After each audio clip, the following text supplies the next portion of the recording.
Buenos días, les damos la bienvenida. Hoy tengo el placer de estar con un amigo muy querido, una persona que admiro mucho. Su nombre es Eugenio Leonetti de Sozzi. Eugenio tiene algunas particularidades, como todos tenemos nuestra diversidad interior, y Eugenio es investigador. Está haciendo un doctorando en psicología. Su área de trabajo puntualmente es el efecto de la meditación en el bienestar de las personas, particularmente el de la meditación cristiana. La otra particularidad de Eugenio es que es sacerdote. Si le ven el cuellito van a descubrirlo. Bueno, Eugenio tiene una capacidad brillante, un interés y una sed de ciencia realmente admirable, y a su vez tiene una capacidad didáctica que vamos a aprovechar hoy y vamos a disfrutar mucho de lo que tiene para compartirnos.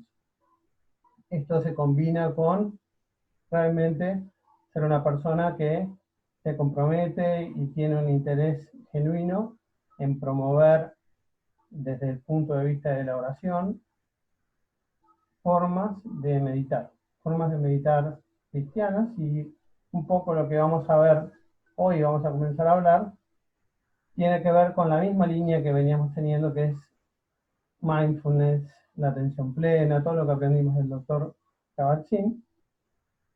Vamos a ir bajándolo a diferentes aspectos prácticos y a ver si realmente hay algunas inquietudes que algunas personas tienen, puntualmente referente a ciencia y fe, como vimos en el videíto corto del doctor López Rossetti, que nos da una introducción para esta charla. Eugenio, vamos a tratar de que nos aclare esas cosas. Los invito a seguirlo no solo hoy, pero a seguirlo también en sus meditaciones diarias en www.parroquiasanmarcelo.com.ar. Realmente se lo recomiendo.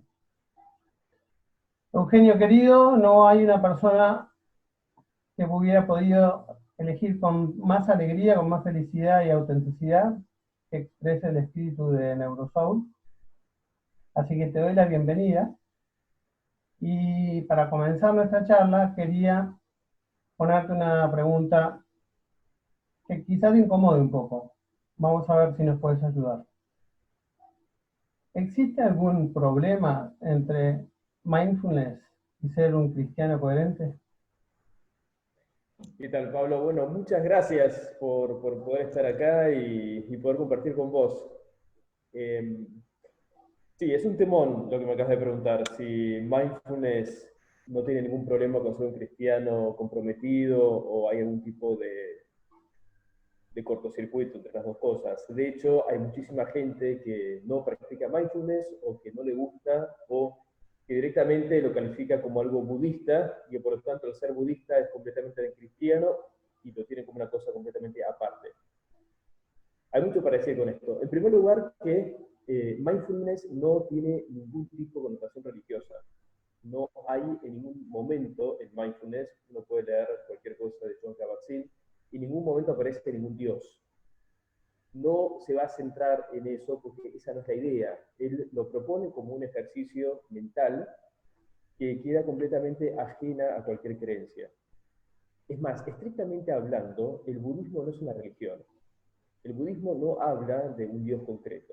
El budismo es una filosofía, una forma de vida, en donde hay ciertas prácticas que ayudan a poder profundizar con esa mentalidad, pero en ningún momento hay ni un rito de iniciación, no hay un dios que aparezca, y además no hay ningún signo de pertenencia más allá de la práctica. Uno es budista porque practica y dejó de practicar, dejó de ser budista. En las religiones, en el judaísmo, musulmán, en el islamismo, en el cristianismo, hay un rito de iniciación y vos sos de esa religión más allá de que practiques o no practiques. El problema nace cuando Kabat-Zinn habla abiertamente de la práctica como que él se inspiró en el budismo.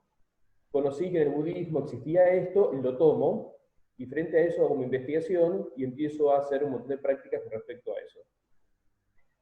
Pero, en realidad, la atención plena por más que Kabat-Zinn diga que lo tomó del budismo, tampoco es exclusivo del budismo. Es más, uno lee a Santa Teresa de Jesús, mística cristiana importantísima del siglo XVI-XVII, año 1600, ella lo que va a decir es justamente hablar de la atención plena como una forma previa para poder conectarse con Dios en lo que ella llama la oración de recogimiento. Cuando uno lee el libro de la vida de Santa Teresa de Ávila y enseña a hacer la oración de recogimiento, lo que hace y recomienda primero es justamente recoger los sentidos. Y para ella los sentidos, para su época, año 1500 y pico, era la memoria, la imaginación, los pensamientos que volaban, el mundo emocional, que en vez de estar desparramado por todos lados, como ella, que era una buena contemplativa, sabía que se desparramaba por todos lados, era recoger todo eso que está dando vueltas por ahí. Ella lo dice en el lenguaje del siglo XVI, pero está diciendo, comencemos haciendo mindfulness.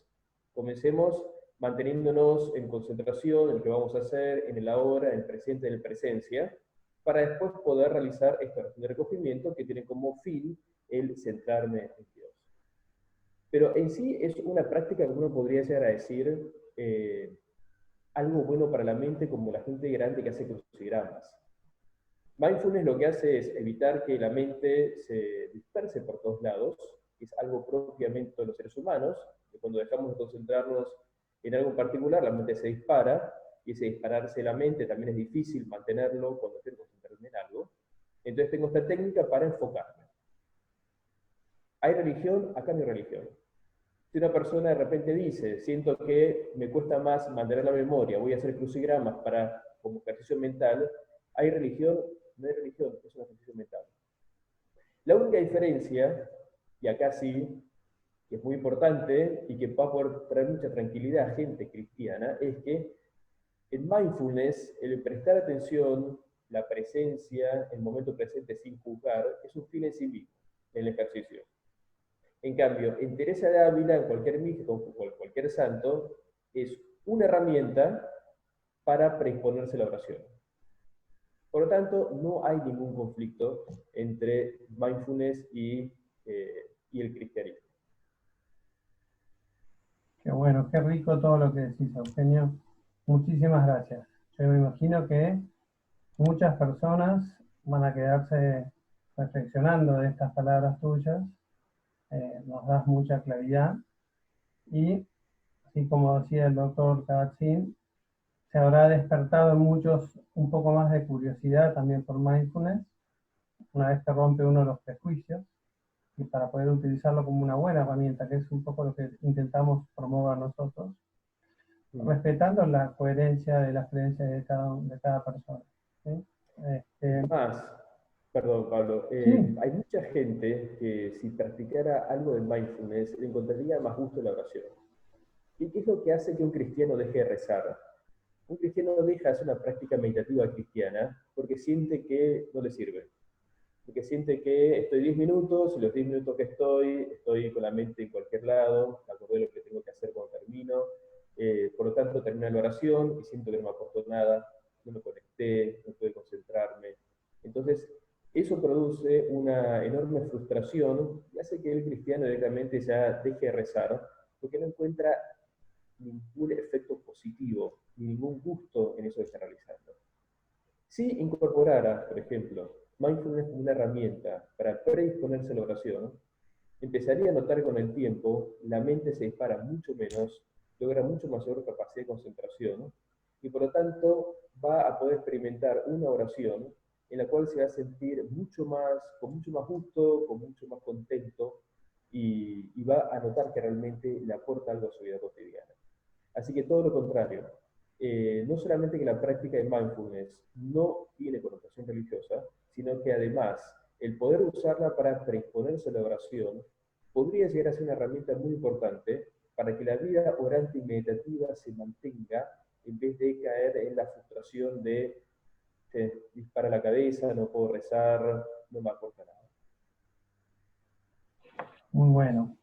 Y ya que hablas de oración y claramente sos un representante de la fe cristiana, La oración cristiana está centrada en Cristo, en Jesús. Dentro de esto, ¿cómo ves vos este tema de estos principios de mindfulness aplicados quizá a la paciencia, la aceptación, el dejar fluir, el no juzgar? ¿Cómo ves que estas cosas encajan o desencajan con Jesús? ¿Cuál es tu interpretación o tu guía? ¿Cómo ves a Jesús en el mundo de lo que estamos tratando de llevar como mindfulness, como un factor de puente integrador? Bueno, algo que me impactó mucho cuando arranqué con mindfulness para intentar introducirme y profundizar en lo que significa, en lo que es que encontré un montón de valores evangélicos. Es decir, hacer una herramienta de desarrollo humano integral, todas las cosas que se iban planteando eran actitudes que también aparecían en el Evangelio. El tema de la aceptación, de dejar fluir, de soltar, de no querer controlar, el no juzgar, aparecen un montón de valores que son propiamente de Jesús y que aparecen constantemente en la Biblia. Uno podría tomar perfectamente todos los principios de mindfulness y poner a Jesús como ejemplo de esa práctica o a un cristiano como ejemplo de cristianismo cuando lo practica. Uno de los ejemplos de mindfulness, por ejemplo, es el tema de la aceptación. Me parece, pero muchísimo. Y algo propiamente bíblico es quien quiera seguirme, que se renuncie a sí mismo, tome su cruz y me siga. ¿Qué significa tome su cruz? Tome su vida así como está, con lo que vengo en lo cotidiano. Lo tomo y sigo a Jesús con eso. Hay un principio fuerte de aceptación. El tema de no juzgar, de no estar juzgando constantemente las situaciones, no estar juzgando constantemente las personas, no estar juzgando nada, y tener esta mirada limpia, principiante, como la va a llamar Kabat-Zinn, es un principio fundamental cristiano. Jesús constantemente habla de no juzgar al prójimo. Yo no estoy acá para juzgar al otro, estoy acá para amar al otro, no para juzgar al otro y señalarlo para decir si las cosas bien o mal.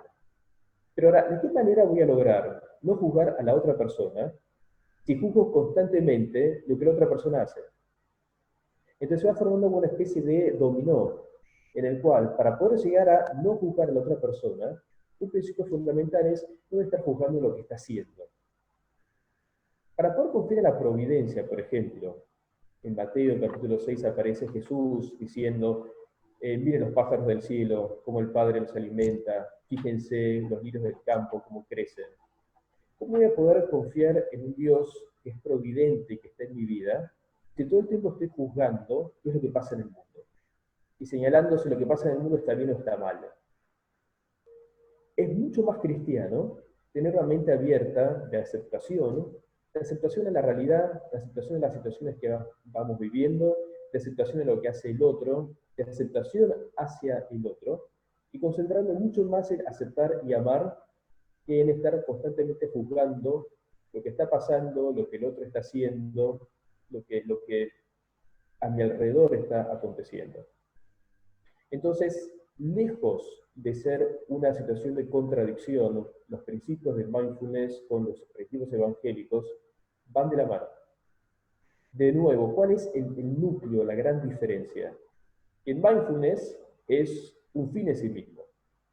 En el cristianismo es una herramienta para poder seguir con más libertad a Jesús. El fin siempre es Jesús, estoy centrado en la persona de Jesús.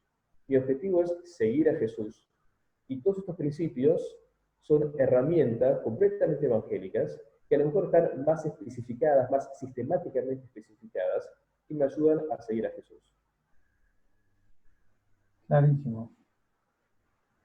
Otra de las cosas que ojalá en otro momento podamos charlar es mindfulness termina siendo en sí mismo solamente con los principios del programa de reducción de estrés, algo que se queda corto, y en el último tiempo cada vez más se van integrando los programas de mindfulness y compasión hacia los demás y hacia uno mismo. Y una de las cosas que que hemos visto y que vos conoces bien, es como en el cerebro mismo no solo se activan registros del cuerpo por las prácticas que se hacen, sino uno empieza, cuando deja de juzgar puntualmente tanto la realidad y al otro, a poder tener activación de los órganos de percepción empática, de poder resonar con la otra persona, ¿no? Si bien lo vamos a dejar para otra charla, y ya espero comprometerte para el futuro, cuando empecemos a recorrer el tema de compasión y compasión interior.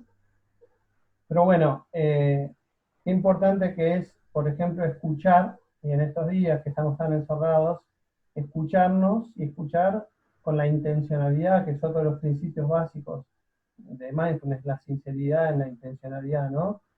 Escuchar con la intencionalidad de querer comprender, de querer entender al otro, lo que me está diciendo, observar, intentando comprender qué es lo que le sucede y resonar con la otra persona, ¿no?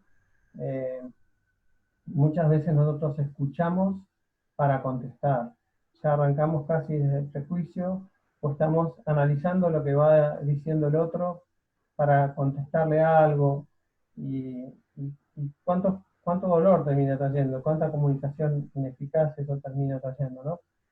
Bueno, muchas veces estas cosas, probablemente a muchas personas que están acá escuchando también le sucedan y le están sucediendo.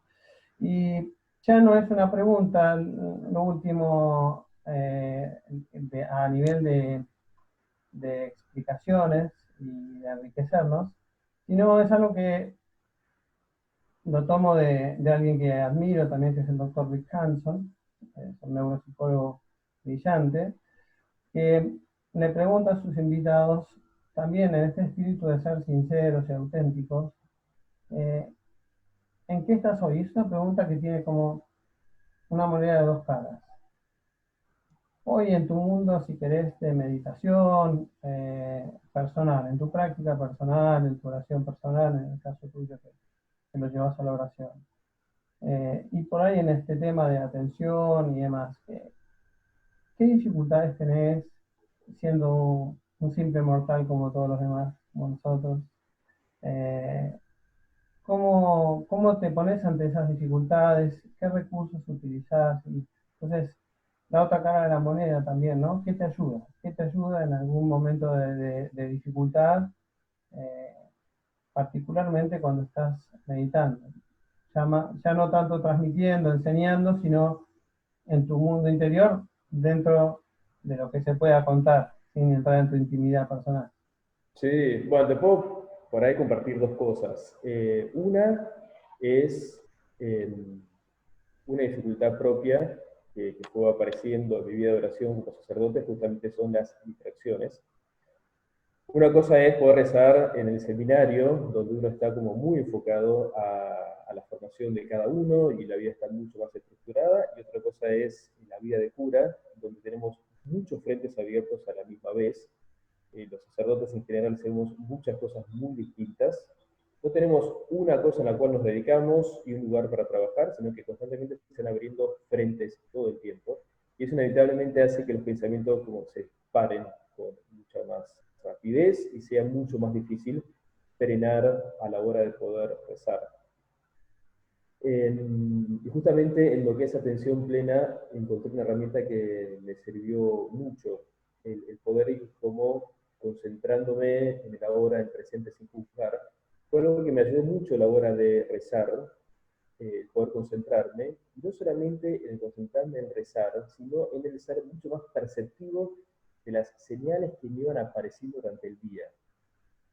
Es decir, nosotros los cristianos creemos firmemente que Jesús está resucitado y está. El tema es que está ahora en nuestro presente cotidiano.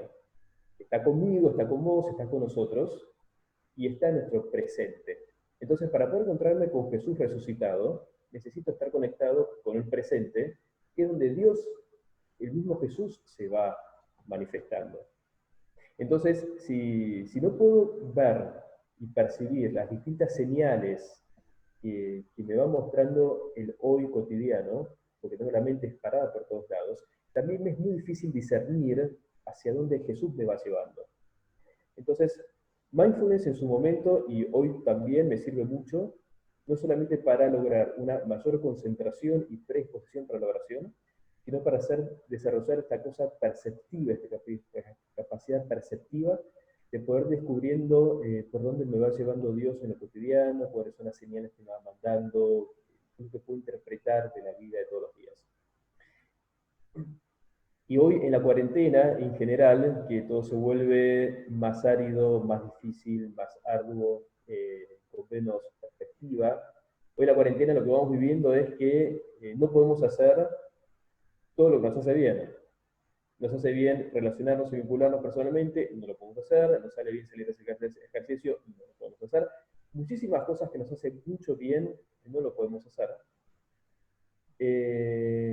Entonces, en este tiempo, último tiempo, acentúa muchísimo lo que es Perdón, y aparte, yo mismo notando cambios. Yo mismo notando que sin vida social, sin ver amigos, sin poder estar con gente personalmente, sin poder salir a hacer ejercicio, yo mismo me doy cuenta que me cuesta, y que hay algo que cambió y que se vuelve más dificultoso.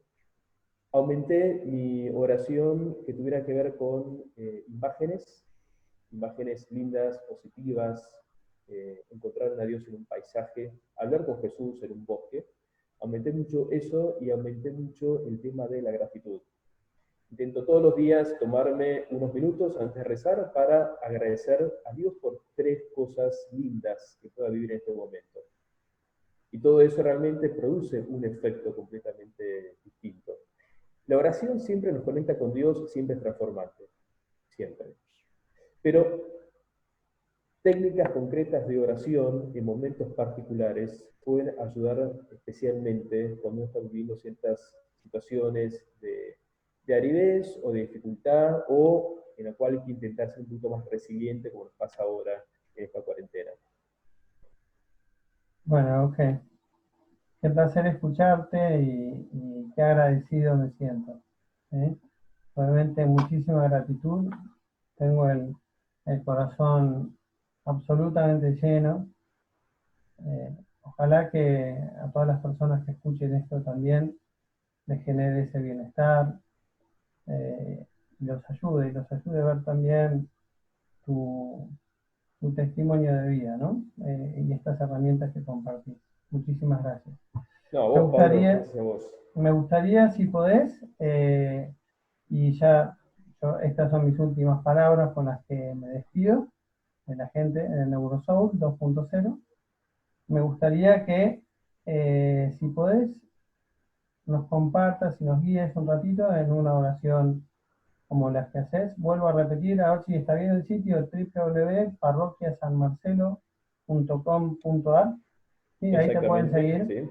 Todos los días son oraciones de 10 minutos, se las recomiendo.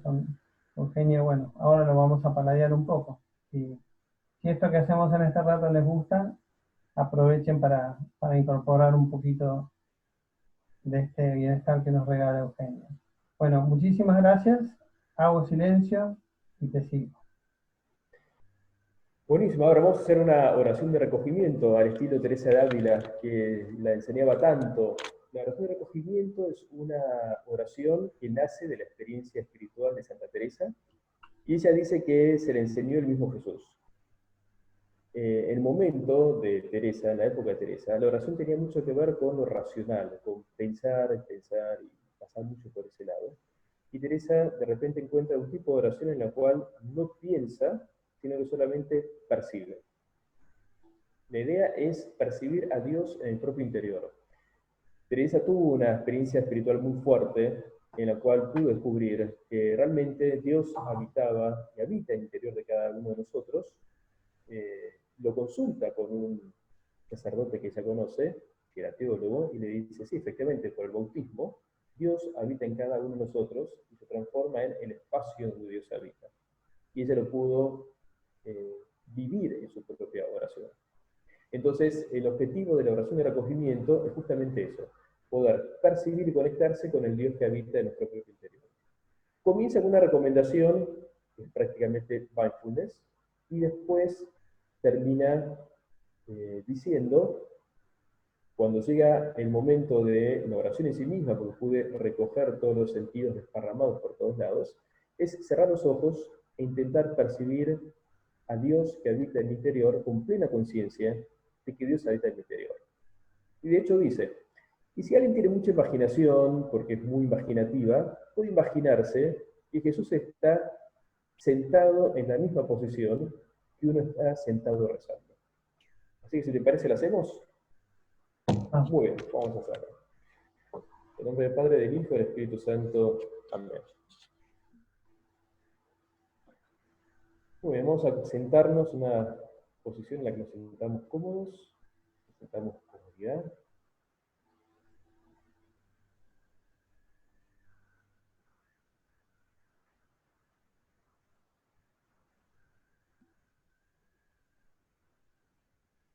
Vamos a concentrarnos y enfocarnos en nuestra propia respiración.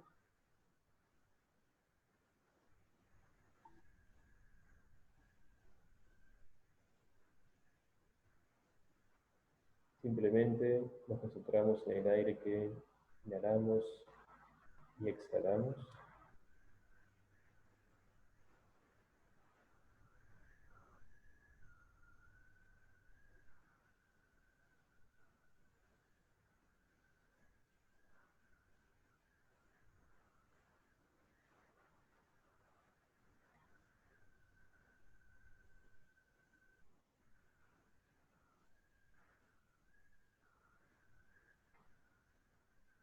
Me dedico a observar cómo el aire entra por la nariz, dilata los pulmones y lo exhala.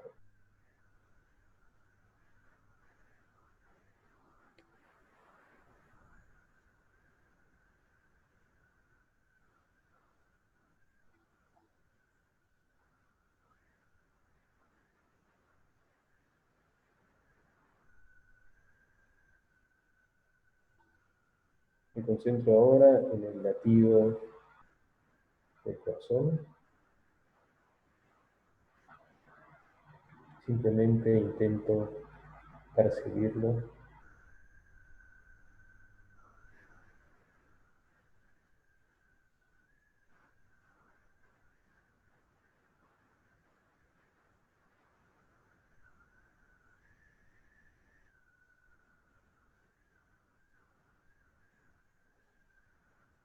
Si aparece cualquier tipo de pensamiento, simplemente lo observo, lo suelto y vuelvo al latido del corazón.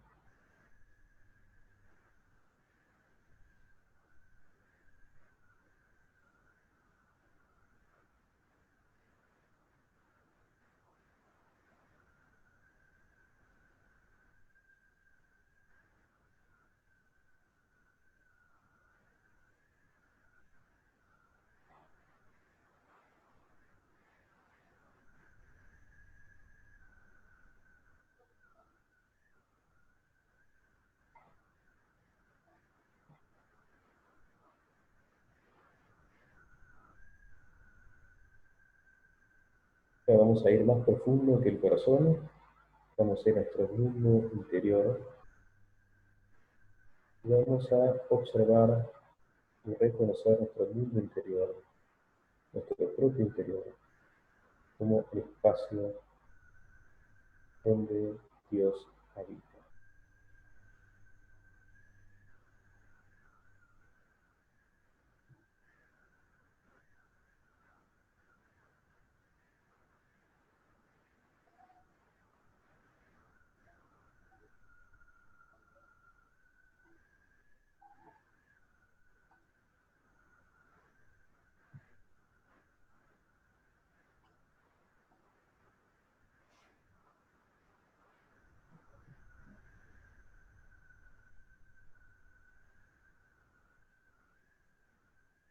Dios que es amor, que es plenitud,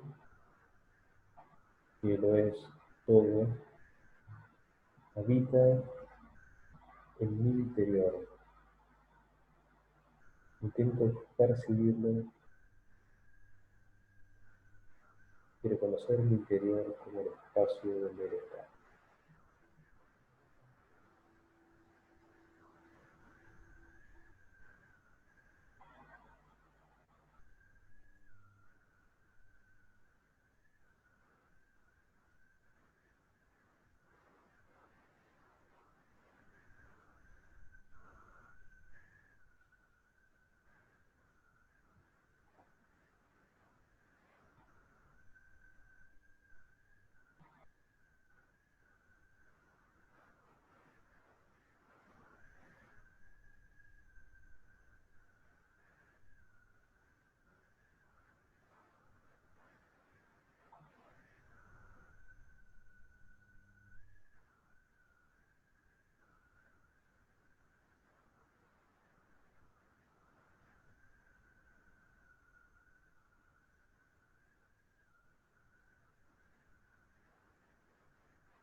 Un Dios que creó todo lo que existe por amor, habita en mi propio interior.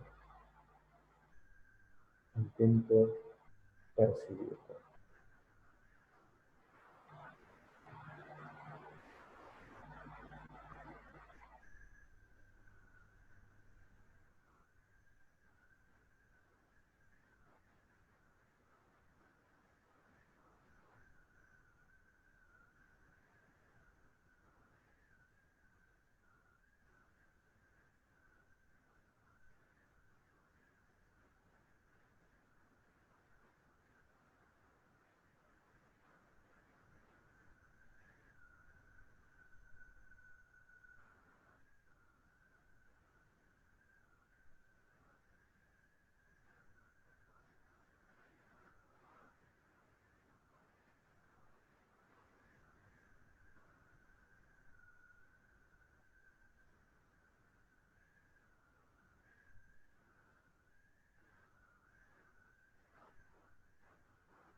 El Dios que se entregó para muerte en cruz por amor y resucitó y vive pleno y feliz.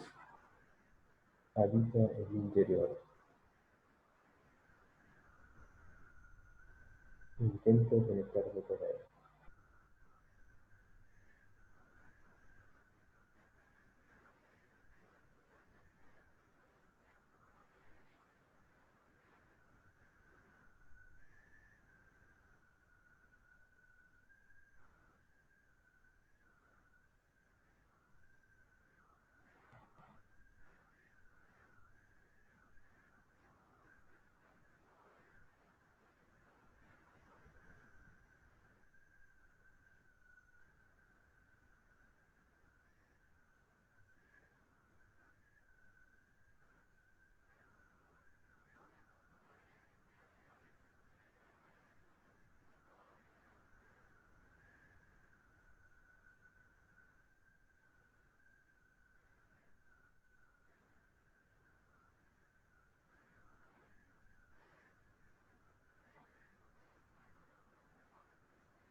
Intento percibir ahora las emociones positivas que pude experimentar en este rato de oración.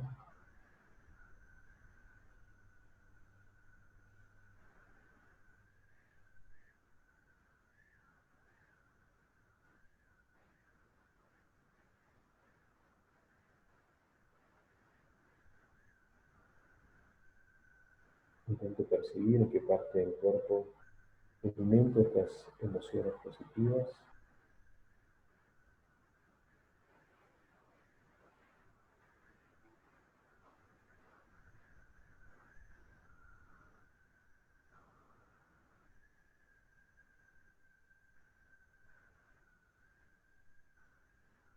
Le doy gracias a Dios por esta oración con Él.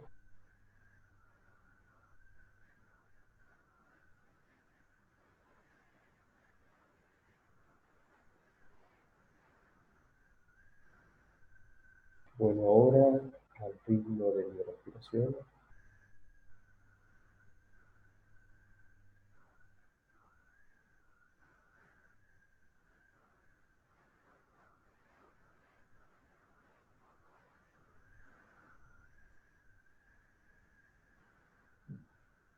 dejo que gradualmente los pensamientos habituales vuelvan a mi mente.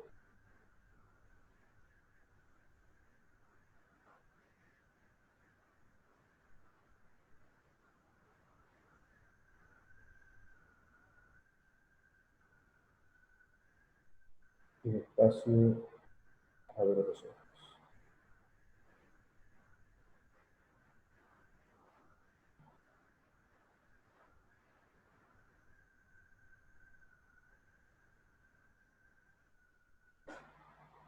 Bueno, así enseñaba Santa Teresa rezar a sus monjas cuando funda el convento de San José de Ávila.